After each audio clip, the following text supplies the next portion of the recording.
All set, sir. Thank you, Captain. I'd like to call this regular board meeting of Honorable Board of Police Commissioners to order. It is Tuesday, July 18, 2023. Roll call of police commissioners. Commissioner Diaz. Here. Commissioner Cruz. Here. Commissioner Williams. Here. And I believe Commissioner Lyons. Are you there? Yes. Thank you, sir. All right. No pledge of allegiance. I'd like to do an acceptance of the minutes of the regular board meeting held on June 20th, 2023. So moved. Second. Moved and properly seconded. All in favor? Aye. Thank you, everyone. I'll take a motion for the acceptance of the minutes of the special board meeting held on June 21st, 2023. So move. Second. And moved and properly seconded. All in favor? Aye. Aye. Thank you so much. Chief, you want to come and do your report? Sure. How's everybody doing this evening? Good, Chief. How are you? Good evening, Good, Chief. good. Just a couple things I wanted to share with. First, I just wanted to start with saying that this is our first meeting since July, the end of June. So we've lost a good number of people to retirement, as you guys are probably all well aware. We do have several months ago, we put together 3 different contingency plans. So we got some contingency plans in place, and thus far we haven't had to go to the most severe plan, but we put a plan in place where we've been ordering. We've been really affected on the weekends with our ordering, and also because of some of the special events that have occurred recently. So we've had to hold over and do a lot of ordering. I'm happy to say that, in spite of everything we've done, knock on wood, with my deputy chief and my captains and everyone else, we've done a good job in maintaining stability with our manpower issues. We did the Barnum Parade, we did the fireworks, we did the Puerto Rican Day Parade, and then they had an after event. And I'm pleased to say that we did really well. My officers really stood up and did a good job under some stressful situations in terms of the number of hours that they had to work and the heat. It was pretty hot at some of those events, and we did pretty well. And also the community as well. Everybody enjoyed themselves, and we have no significant incidents that occurred where anyone was injured or anything like that. So I'm really pleased that we were able to get through those events. We have some more, the summer's not halfway over yet. So we still have challenges ahead of us, but just be assured that we do have plans in place to address these issues, and we continue to work very, very hard to address these issues. These issues aren't unique to Bridgeport. I had a meeting last Friday at the U.S. Attorney's Office. Hartford, Waterbury, New Haven, all are doing similar things in terms of holding over people and ordering people and things like that. So I just want to report that in terms of our manpower. Also, as it relates to manpower, so we have a class in place of 23 officers who are going to be graduating in September. Once that occurs, I think that will, after that occurs and then we get into the point where they're on their own, that'll really give us a little breathing room for a little while. But obviously we are moving forward. We announced last week that our goal is to try and hire 100 cops within the next year. 23 already in the police academy. So yesterday, we opened up the application process. So individuals are allowed to now apply for our next police exam. We're going to offer information sessions like we did back in January to help people through the process. Our goal is we want qualified people, but we want to help people through the process. Oftentimes there's individuals who are qualified, but they don't apply because something might have happened in their background and they think it might affect them. So we are offering information sessions where we're trying to help people through the process, not lowering our standards or accepting anyone that's not qualified, but just helping people through the process, be it with the physical fitness, questions they might have about the background, questions they might have about motor vehicle requirements or criminal requirements. So we're really trying to help people through the process. So our recruiting efforts have started. If you go to our different sites, you'll see the recruiting efforts. I hope that we do well from that. So and I think we have a plan in place to recruit. So we begun that process. In terms of our crime statistics, as of last week, at our most recent crime statistics, we were about 6% above last year's average, which is pretty much on pace, just slightly ahead. Our overall shooting incidents, shooting victims are down 35% and 25%. So we're doing well in that area. We've had a bit of an anomaly, not only in Bridgeport, other places too, where our felony assaults, like we're getting a lot of stabbings and things like that, which are kind of like a 70s crime, but I see an uptick in stabbings in those areas. But we continue to work hard. Our detective bureau, our solve rate out of the 12 homicides, the 12 legitimate homicides that we had this year, we have actually 13 homicides, but one of those homicides, the individual was injured back in 2020. He died in November of 2022. And in 2023, they declared that a homicide. So it counts towards this year's stats. But of the 12 homicides we've had, I think we've solved 8 of them. We just extradited yesterday or today, individual who committed a homicide back in April. He committed a domestic violence homicide. He was just extradited back from Ohio. So we were able to get him into custody. But overall, we have challenges as it relates to our manpower, but we continue to work at that. On my end, and I know on your end as well, you guys are really picking up our discipline. I have maybe 1 or 2 new ones that have been scheduled for Laudermill hearings, but we're up to date on all our disciplines, and we are moving in the right direction in that area. I also wanted to announce tonight, I know Captain Cottle is going to go over some awards, but we are obviously with your approval of some of the awards that we submit tonight, we are planning an award ceremony for August 1st. That is National Night Out for law enforcement and community. So we're planning for August 1st. We're going to have it. It's going to begin at 5 o'clock. It's going to be in front of our police department at the police memorial. We're going to block it off, have tents, and we don't want to tell too many people, but we're going to have a food truck because we don't want all the food to get eaten up. But we're going to do that on August 1st, and we would obviously love for each of you to attend. Some of the awards that I signed off on are from 2021. So it's been a while. I know they may have done one last year or so, but we want to recognize our officers in a timely manner, because when these things continue to linger, it takes away the positive effect. So we are going to plan on that for August 1st. So we look forward to seeing you guys there. Other than that, I think I hit the basis of where we are right now. Are there any questions that you might have? Just, Captain, Chief, just a quick note. I think that you were saying something about knives and stabbings. I think that type of crime is prevalent in South and Central America. Yeah, so maybe something within those communities. I don't know. I've noticed that there were some stabbings at different bars or around different areas, and I thought it jumped into my head that the Central American or South American community, those things are common. Yeah, you're right. So we had the one incident at Seaside Park where the individual slashed across the face with a machete. There was another incident that happened at Central High School, and the individuals go there and they use the field to play soccer.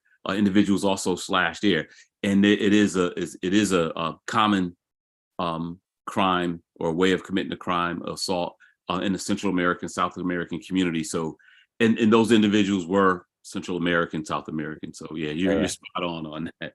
But remember, I'm old enough to remember, and I study crime a lot. So I know in the 70s, stabbings were there was a high incidence of stabbings.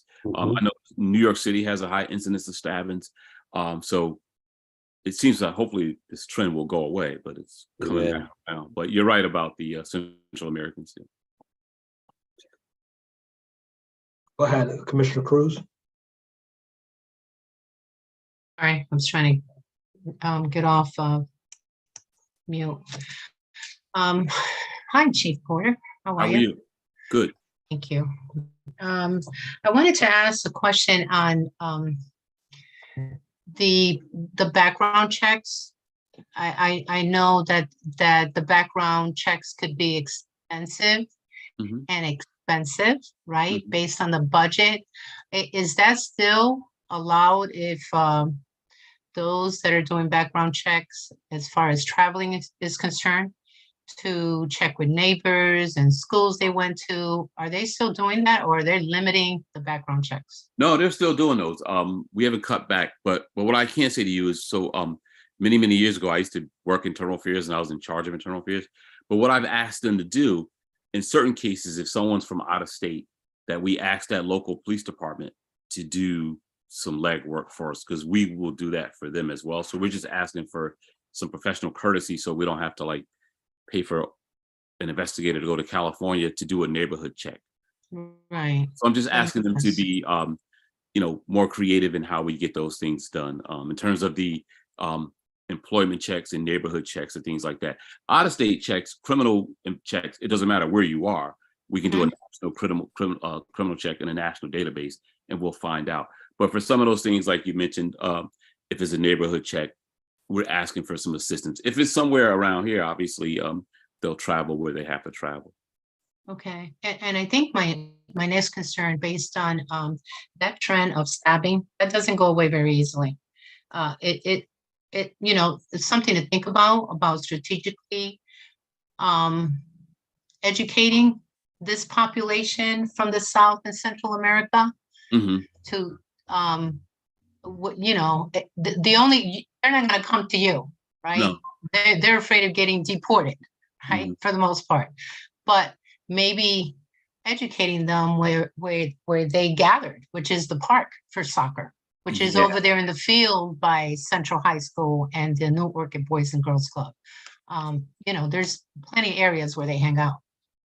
That's a good suggestion, and I'll definitely look into that. And like Obviously, a lot of them speak Spanish. I'm sorry to cut you off, but No problem. even Creole, right? If they're from Haiti or wherever the case may be. So we have people that can translate or speak the Mhm. language, to just kind of show them a brochure and say, this is what it's all about. Yeah, no, that's a good suggestion. It's something I'll talk to my team about. One of the things you did mention that it really hurts in these type of investigations is oftentimes they're not legal. So the victims don't always want to cooperate. The witnesses don't cooperate. But what we're doing is, so our victims advocate, Shonda, she's going to be trained in U visas. So U visas are this program where if a person who may be undocumented is here and they're a victim of a crime, when they get this U visa status, it allows for them during the time of the crime to take place, the court proceedings to take place, well, they'll have protected status. So we're going to train her up on that and start offering those. But again, oftentimes it's tough to get cooperating witnesses and even victims from those countries because of fear of getting into the system. Right. Okay, thank you. Couple things I wanted to mention I failed to mention before. So last week I went in front of the City Council Budget Committee, and they passed that part of the contract. So they approved that portion, and now it's got to go in front of the full council. So hopefully the full council, which I expect, will fully approve and ratify the contract. So the office is going to get a very good contract, I think, and it's going to offer us a more competitive salary where we'll be able to recruit better with that new salary. So that's going to be occurring in August, I believe they go for that part. That's great. That's good. That's good news. Steve, I seen that midnight basketball thing too over here at Burroughs. Are we? Can I stop in and play with you guys? Yeah, hey, I was there Friday night. So Friday night, 6 to midnight, Friday and Saturday. I may make a run in there. Yeah. Stop in. That's a really good program, and it is. That was a real good one. I like that. I remember the Midnight League when I was coming up. There was Yeah, something similar, not a Midnight League, but all the gyms were open back then. yeah. We could go to the same areas, or we could go to Watersville or the old Colby or any one of those Mhm. gyms. And there was Yep. something for us. And so we had Wes Matthews come by, and Yeah. he hit both locations. Excellent. He was playing with the kids and told He's us a his- good friend of mine. Me and Wes are really close. Yeah, I know that. He's a good friend. Me and him we're real good too. So Excellent. he came by and the kids really like that. So and you know, we provide food, and Okay. we bring in different people from time to time. Wakeman and also Hall Neighborhood House. What we also have too is we do the Gifted Hands boxing out on Fairfield Avenue. Okay, the old pal. Yeah, we put him in place with the foundation that also helps support the Midnight Basketball, and he was able to sponsor like 25 to 30 kids, and Nice. they come 3 days a week. They're able to provide their equipment, the boxing gear and the gloves. Very And nice. That's nice. We need more of that yeah, for our kids in the yeah, they need neighborhood. a good, safe place to go and use that energy in a positive way. Yeah, absolutely. Mhm. That's great. Commissioner Lyons, you got anything? Okay, Commissioner Williams, and I'll see you in there. All right, thanks so much, Chief. I appreciate it. Okay, thank you for having me, and we'll look forward to seeing you guys August 1st if you can make it Yes, sir. already. Thank Yeah. you. Look forward to it. Thank you. All right, I'll see you at the Good gym. Yes, sir. Thank you. All right. I need a gym. All right. Looks like no representation from the union today, Captain Cotto. No, sir. And then Internal Affairs has nothing today. No. No clerk's report today either, Captain. I don't have anything new. All right. So new business under section 3. Request from Captain Manuel Cotto for review and approval of 9 department awards and 2 department citations. So you want to present on that? Sure. I'll go in order that they are in the agenda. Yeah. So the first award is a unit citation for the department negotiators. This is actually the first time they're being recognized. Sergeant Neary applied for this award and he listed some incidents. One of the incidents that I'm very familiar with is number 6. And I responded out there and you know, there was a person in crisis. He had a mallet hammer and you know, he was unhappy with the business there and he held them at bay and he had no idea what he wanted. He didn't want us to come in. He didn't want us to call for the ambulance. He was just in crisis. And I got to see firsthand our negotiators work. You know, there's like a change in policing where, you know, we're slowing these scenes down. You know, once we got the people out and it was just a guy by himself and we took our time. You know, there's no more rush to the door and you know, we've learned that, you know, that's how officers get hurt. That's how the public gets hurt.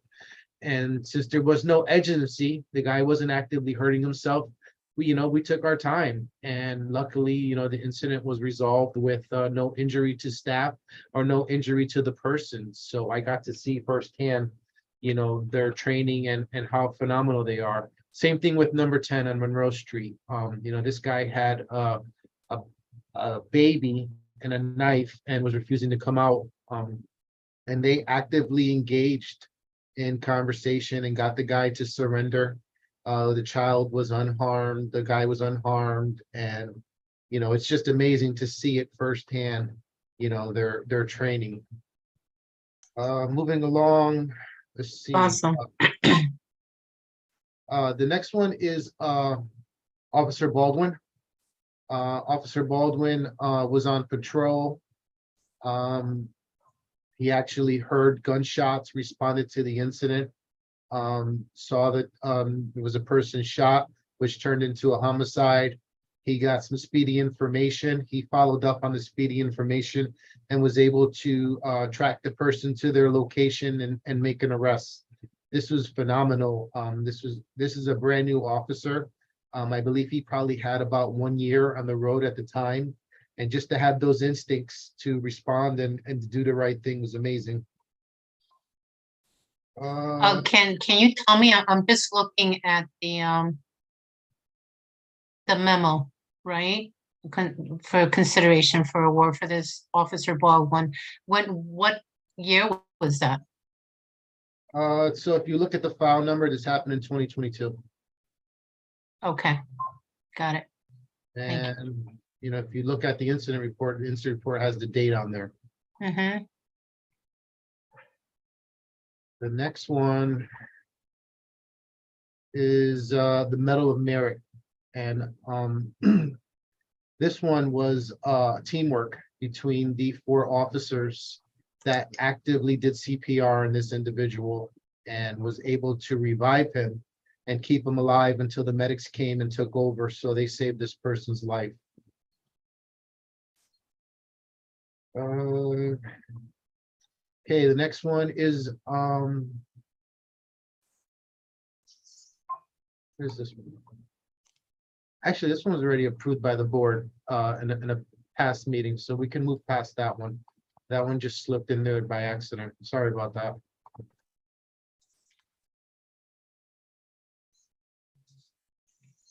Of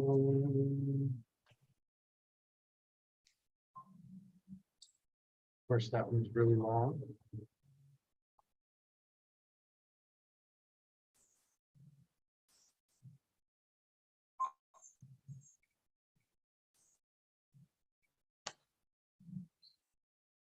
Okay, Officer Franco is up for the Medal of Merit.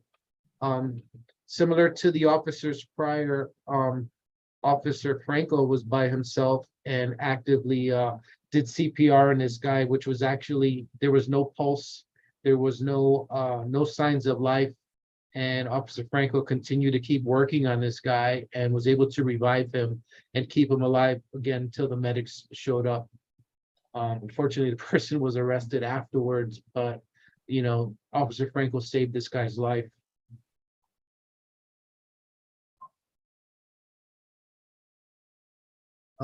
So Officer Cologne is up for the Medal of Merit. There was a shooting. Officer Cologne responded to the scene and was able to apply a tourniquet to the person's wounds until the ambulance got there. This person was struck in an artery and was actively bleeding through the artery. So had Officer Cologne not put the tourniquet on this person's leg, they probably would have bled out. Right. Okay, Officer Bayer and Officer Kamara, you guys might remember this, the beginning of the year, there was a homicide of the delivery person up by Palisades Avenue. Officer Kamara was actually having his dinner at Harding and he heard the gunshots. He responded to the area. He saw a guy kind of walking away nervously. He went to engage this person in conversation and the guy took off. Officer Kamara and Officer Baer were able to trace down this person and make an arrest. And I believe they got the firearm. So they're up for excellent arrest.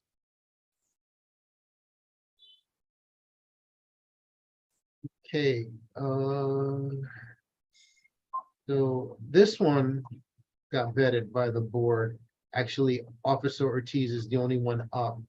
And she's up for the Meritorious Service Medal.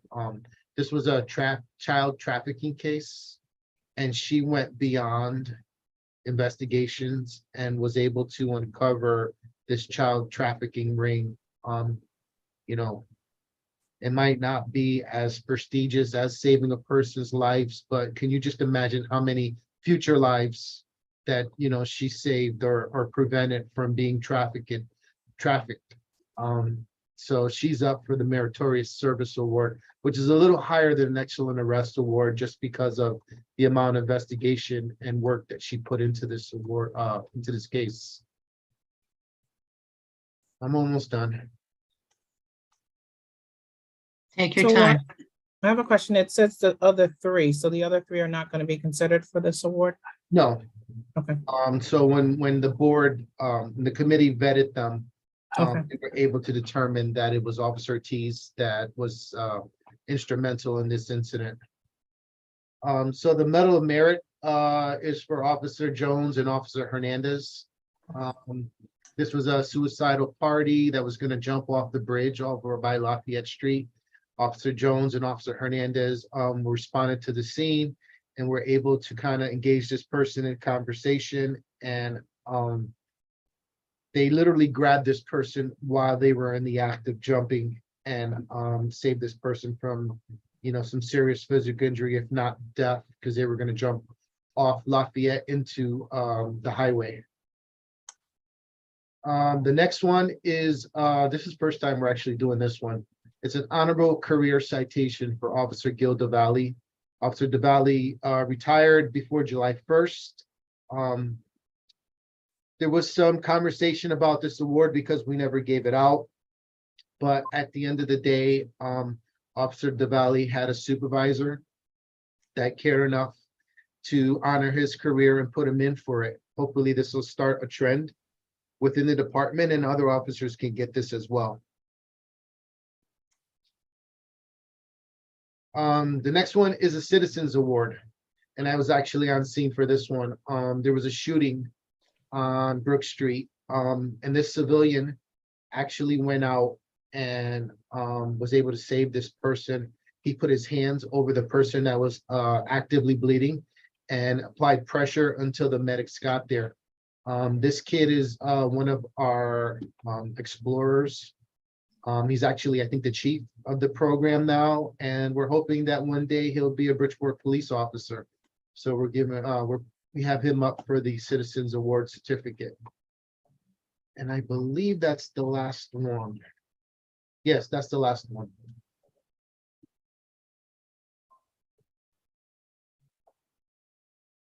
Captain. I assume you're expecting an approval from us as a board to accept these candidates for the awards that you presented them for, or is this something that you're just sharing with us? Oh, no, I need approval in order to give out these awards. So I'll accept a motion to approve the awards as presented to us, or if someone has some reason to believe that we should not necessarily approve all of them, if you can make your motion now. We make a motion to combine and approve? I had a question, but Yeah, it's go ahead. not a Go vote. ahead. I wasn't making a motion, I was asking. I was asking. Go ahead, Um, Commissioner and- Cruz. I was just wondering, I think Commissioner Williams asked the question. I've asked it before in the past regarding the other officers that are listed on the report that were actually present. The award is given to the one who made the conscious effort to either save a life or make an arrest, right? Have you ever gotten any feedback regarding other officers at the scene that feel kind of slighted because they may have made some effort, but not to the extreme? So part of the awards committee is to vet these awards and not necessarily give the award to the person that submitted the evidence or give award to the person that typed the report, but more for the person that actually did something. So, you know, a lot of supervisors want to put in the whole shift. Oh, And it was one person that did something that was, you know, beyond the norm.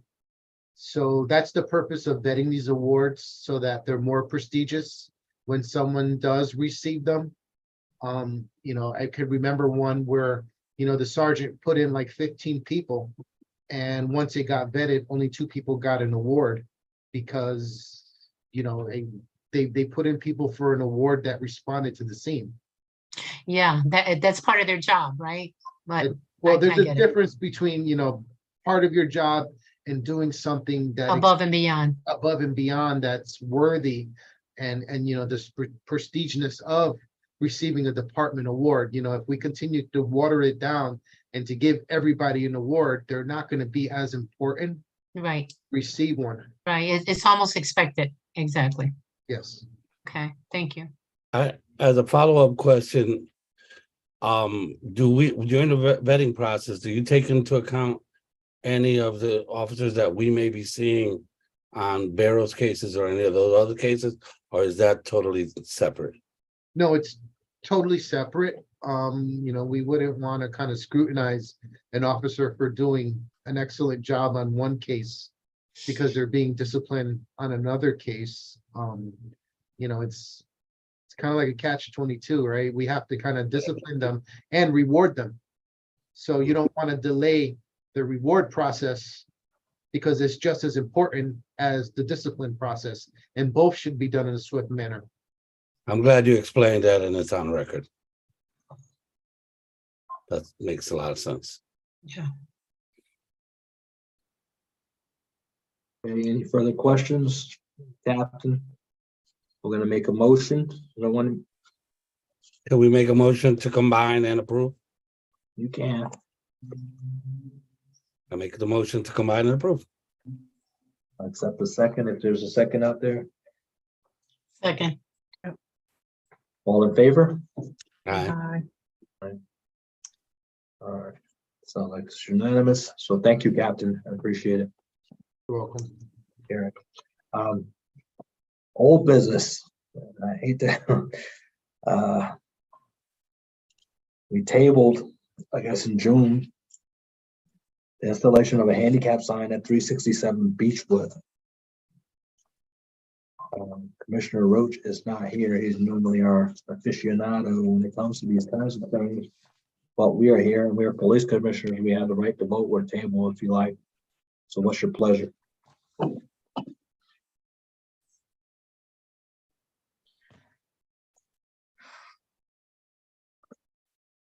well, what has transpired since then, since we tabled it? Captain Otto, you have any feedback for us? No, I have no information. I do remember that this matter was tabled because there was the question over the driveway and I guess there was Commissioner Roach had reached out to the complainant and was expected some correspondence regarding the driveway from the landlord. Mhm. Generally, we discover that, yeah, before we vote, But because there, it would be unfair to do so before him. So Any other- can they or can they not park in the driveway? We didn't get a response from the landlord.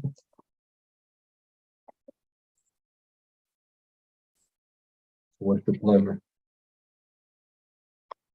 We're tabling again or we're denying? Yeah, I would recommend tabling that because generally we discover that landlords are not allowing tenants to park in their driveway, and if the necessity for a handicap sign is crucial, then we take that into consideration. All right, so are you making a motion? Yes, I am making a motion that we table it for our next meeting. Do I have a second? Second. We got a motion on the table, second, properly second. I saw Commissioner Lyons shaking his head, yes, yes, yes. So we got a motion to table, a second, all in favor? Aye. Thank you. So we'll table that till the next meeting until we get feedback. That's requested. Can you put a notation on that for the reason for tabling? So that we know when we come back why we tabled it? Yeah, that's a good idea. You got that, Captain? Because we forget sometimes, yeah, so just during the last meeting, Commissioner Roach said to table it and that he was gonna take care of it. That's why there was no notes regarding why it was tabled. No, I'm just saying, just flag it that we're waiting for like a landlord's, notification or something like that, so we know why it was tabled. I don't know exactly what it is tabled for. This was something that Commissioner Roach said he was gonna take care of. Okay, can you put a notation that noted that Commissioner Roach? Yep.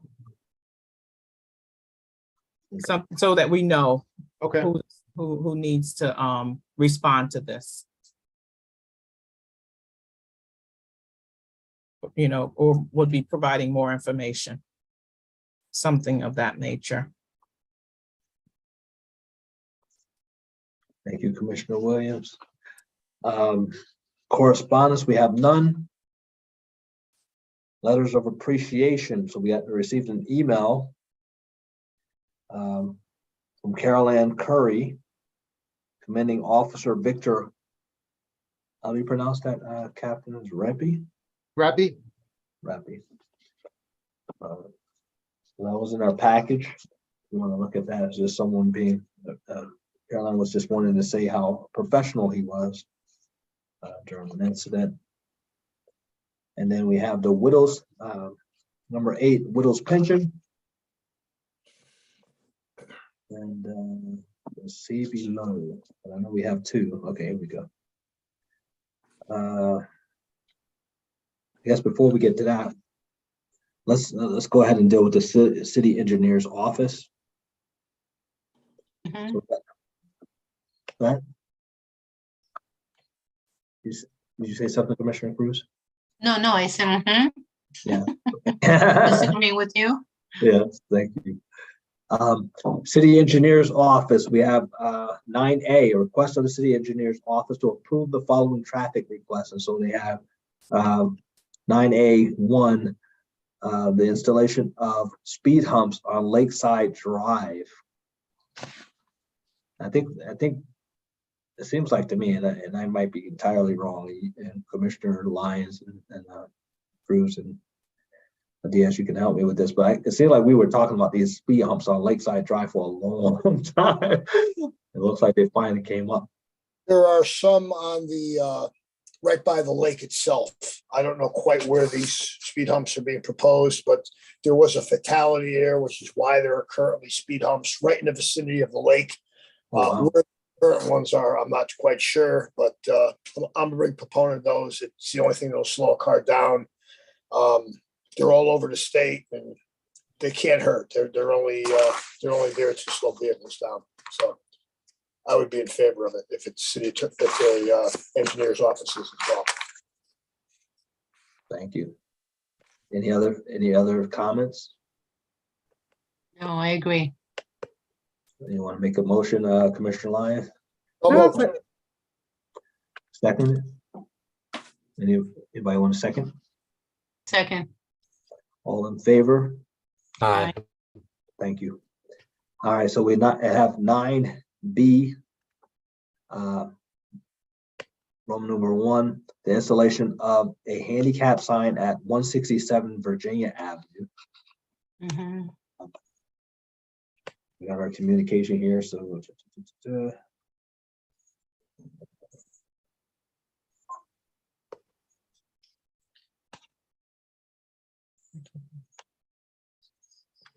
So it seems like the city engineer on this one is they're not recommending, and they're saying that the petitioner should petition the landlord instead.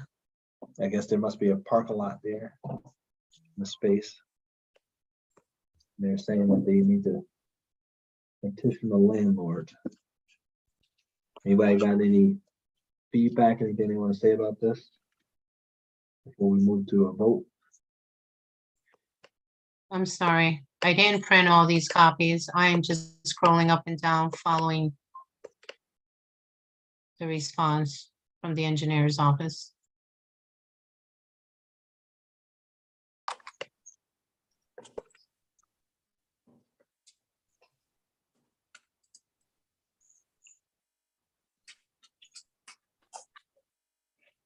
Interestingly enough, it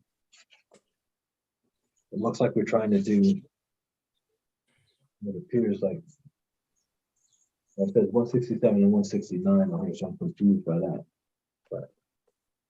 Yeah, we have her at 169, Rosa, on the Office of Persons Disability form.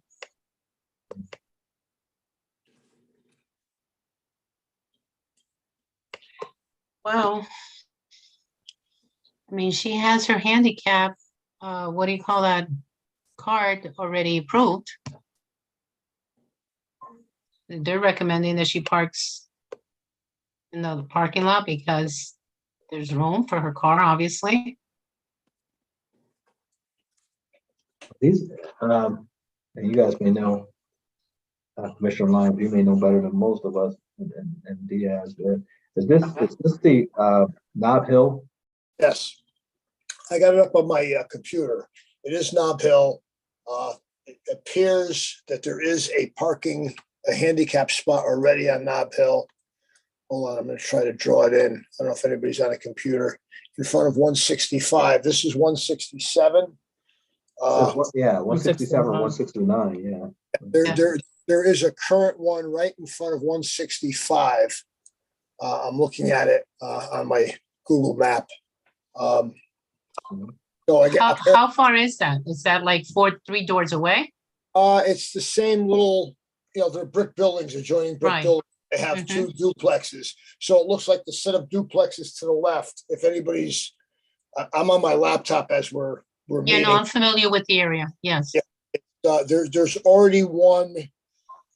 It would be like 3 spots behind it. If this was the spot that I'm looking at, it has a handicap spot, then a space, and then that would be a handicap spot, an open space, and another handicap spot.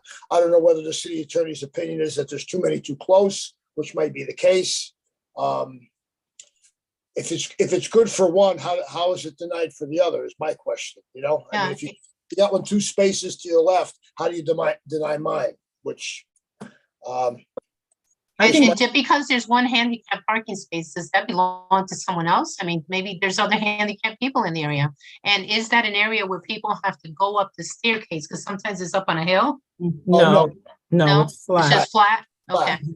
yeah, And actually, I think neighbor- that's the issue. Once someone applies for the handicap sign, they claim it. And it's not to be claimed by them. It's just a stopper. So Right. if in fact I get there before you and I have a handicap sticker, you can't tell me to move. Yes. that's right. And That's so right. I think that might be the issue here because it's one already there. And Right. it just say it's like maybe 2 doors down. It's in the same vicinity. Yeah. And it's not across the way. It's like literally like right there. Mhm. Bumper to bumper, yeah. Right. It's actually, as I'm looking at it closer, 165 has a spot as I'm looking at it in front of the door, and 160 is right to the right. So these are literally right next to each other. Right. They're right next to each other. So that would mean I see the red car and a white car. So basically you would be having it at the red car and one at the white car. Exactly. So You that have means, it up on your screens. Yeah, so that means no one can park right there because those are handicapped. yeah. Correct. What we have is one handicap spot currently for 2 units, or the second one is petitioning for the second one. Correct. That's what it appears to Right. Exactly. So then what's going to happen is every unit's going to want a handicap. No. I'm just, I'm just No, saying. I know, that I not understand that the way, need, but but it people have to needs to be understand- justified, right? Not people have to anyone can get a understand it's handicap. not your handicap sign. You Right. petition for it, but it's not for you. And I think Right. that's where people are looking at it as, oh, the neighbor applied for that, so that's for the neighbor. No, Yeah. But No, it- he- it's he who parks first wins. absolutely. Mhm. So So here's, are we questioning the fact that this other person wants a handicap sign and should not get it? Because if you don't get there first, then you lose it, but the need is still there. Yeah, but I think the proximity is, and there's enough parking spaces. Okay, You okay, know what I mean? Because like Yeah. if we're looking at it, someone's parked at the handicap and then there's a space where someone can park right behind the handicap okay. and then another car. So it's not Okay. where it's limited on parking on the And it's street not parking. that far. Would you say it's No. about 100 feet or so? Or Not even 100, not even 100? Okay. not even 100 feet. That where the makes handicap- sense then. I'm No, not looking at it like you Door are, to the but door is yeah. probably, looks like 35, 40 feet. Less than- right, less than 50 feet. Okay, it's doable then. Mhm. Yeah. Problem solved. We agree not to approve, To uphold. to uphold, Yeah. to uphold the findings of the engineer's office. is that your motion, Commissioner Cruz? Yes, sir. I would say, I got a first, a motion And a second, properly seconded, all in favor? Aye. Are you there, Commissioner Diaz? I was gonna ask the same question. I'm look- I did get lost, I'm sorry. I'm here. Still thinking about it, huh? Frozen in space there for a second. All right, so My 9B2, no worries, brother. I just want to make sure you're all right. 9B2, installation of a handicap sign at 135 Laurel Place.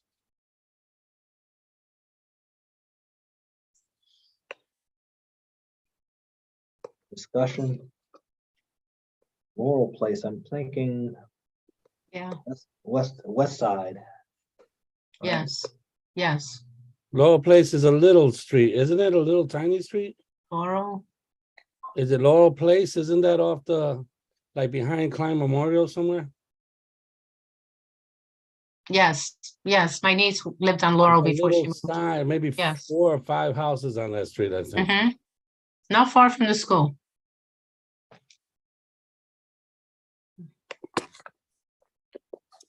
Okay,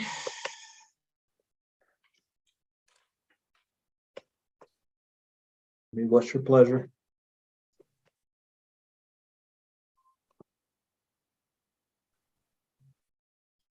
everybody wants it in front of their house. There's no doubt. Mhm.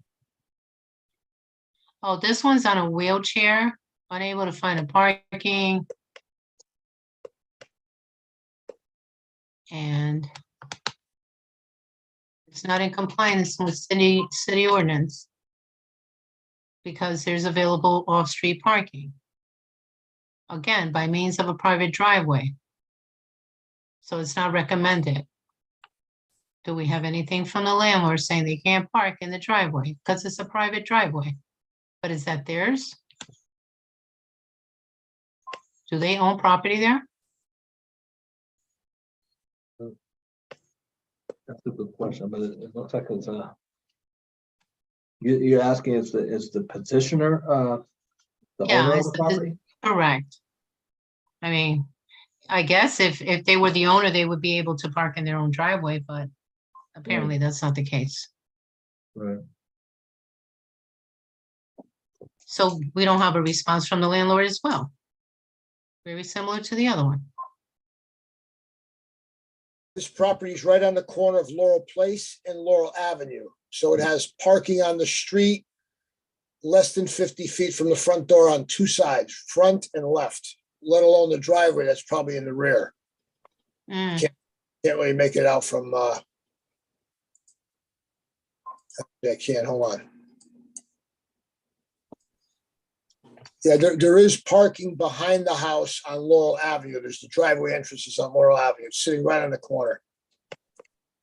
Do they have a handicap railing? Can you see that? No? Doesn't look like it, no, not from the front. I can't see the back of the house. There's steps in front. There's 1, 2, there's 3 steps to the front door. Colonial, right on the corner, off-street parking, behind, the garage is behind the house facing Laurel Avenue. The house faces Laurel Place. There's parking on 2 sides of the house, ample parking for, I mean, you probably can park 2, 3 cars in the front and at least 3 or 4 on the side, plus the driveway, so. And it's all flat.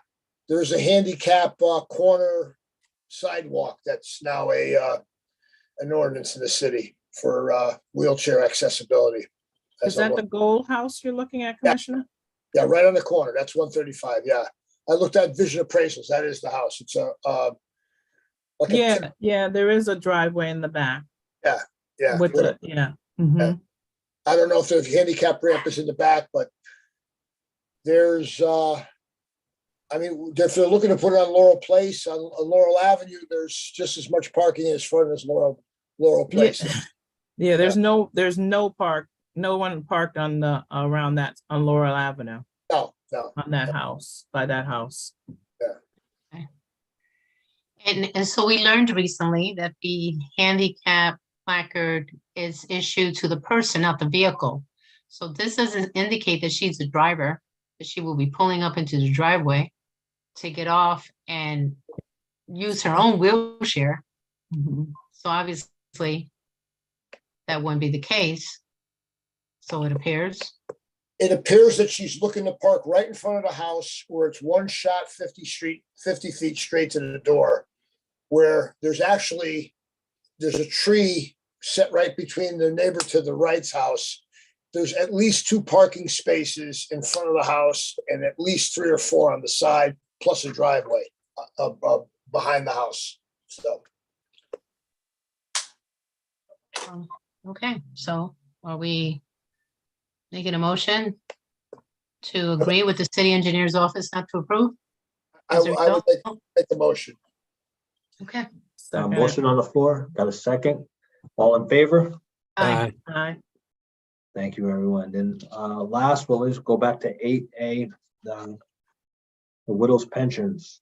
Can I just, for a point of order, if Sure. I'm not mistaken, I made a notation, but because we were already moving on to other things, I held back and I should have spoken much earlier.